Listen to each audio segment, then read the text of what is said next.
Welcome to a Foxy Tech Tips tutorial on making your Mac show the battery percentage in the menu bar. If you find this video helpful, please consider subscribing to my channel and liking the video.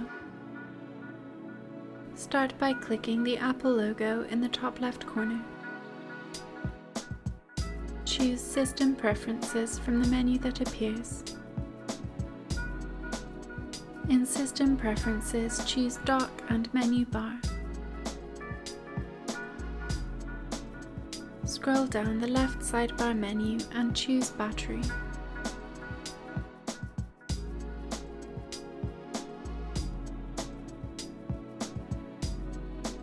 Click on Show Percentage.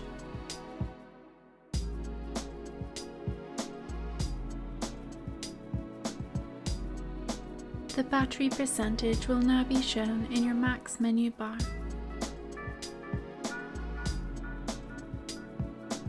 And that draws an end to this tutorial.